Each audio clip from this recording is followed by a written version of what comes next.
सुप्रभात बच्चों। आज हम कक्षा 12वीं कॉमर्स विषय बही खाता में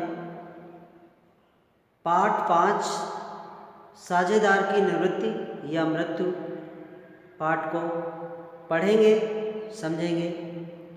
साझेदार की निवृत्ति या मृत्यु का अर्थ जानेंगे। जब फर्म का विद्यमान साझेदार कतिपय कारणों से फर्म से अवकाश ग्रहण करता है तो इसे साझेदार की फर्म से निवृत्ति कहा जाता है। प्रकृति के अनुसार मनुष्य की मृत्यु का कोई निश्चित समय नहीं होता है।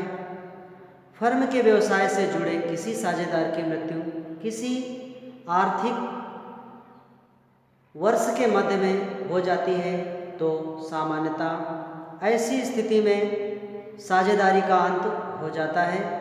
लेकिन शेष साझेदार चाहे तो फर्म का कारोबार नए स्वरूप में जारी रख सकते हैं।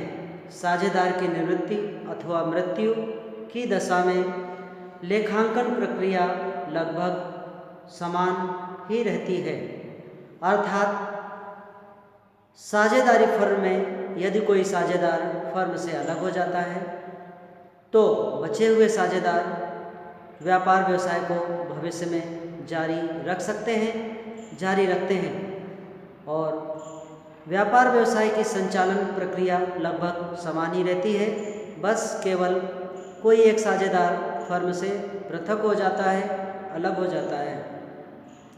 साझेदार की निवृत्ति का आशय साझेदारी व्यवसाय से साझेदार के पृथक होने को साझेदार की निवृत्ति अथवा उसका अवकाश ग्रहण करना कहते हैं।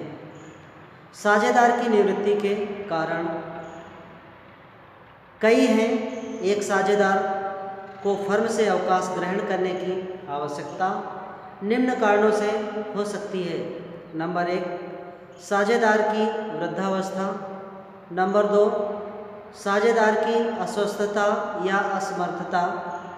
परस्पर मतभेद हो जाने के कारण आपस में साझेदारों में मनमुटाव, लड़ाई झगड़ा हो जाने के कारण, अन्य व्यापार में जाने की इच्छा के कारण, साझेदार की मानसिक रूप से विकृति। साझेदार मानसिक रूप से विक्षिप्त हो गया हो, उसका मस्तिष्क सही से काम नहीं कर रहा हो तो भी ऐसे साझेदार को व्यापार से अलग किया जा सकता है।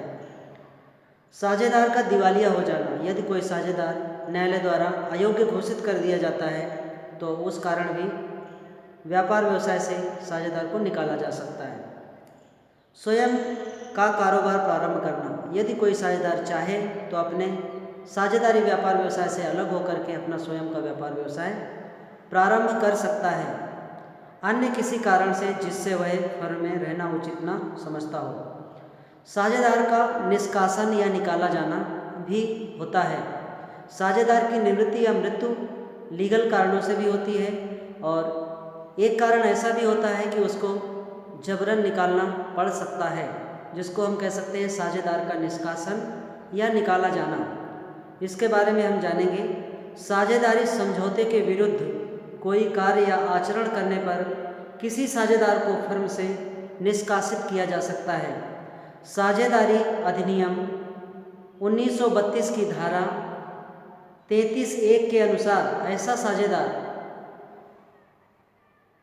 जिस साझेदार का निष्कासन करते हैं, निष्कासन हेतु उसे लिखित नोटिस दिया जाना आवश्यक है ताकि निकाले जाने वाले साझेदार को निष्कासन के कारणों का ज्ञान हो सके।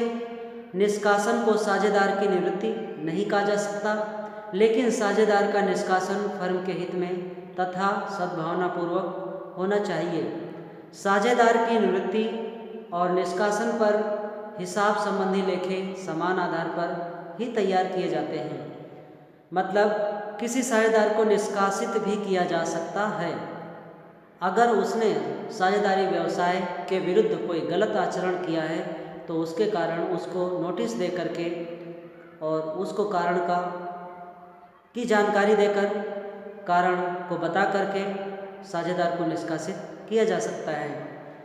जब भी कोई साझेदार व्यापार व्यवसाय से पृथक होता है, व्यापार व्यवसाय से अलग होता है, तो जाने वाले साझेदार का हिस्सा लाभ बचे हुए साझेदार लाभ प्राप्ति के रूप में रखते हैं। और जब भी कोई साझेदार फर्म से निवृत्त होता है, अलग होता है, तो लाभ प्राप्ति अनुपात निकलता है बचे हुए साझेदारों को। और लाभ प्राप्ति का सूत्र होता है नया अनुपात माइनस पुराना अनुपात। तो बच्चों, ये थ्योरी है साझेदार की निवृत्ति या मृत्यु संबंधी पार्ट में से। आगे के वीडियो में हम संख्यात्मक प्रश्नों को, आंकिक प्रश्नों को, न्यूमेरिकल्स सवालों को हल करना सीखेंगे। आज के वीडियो में बस इतना ही। Thank you, have a nice day.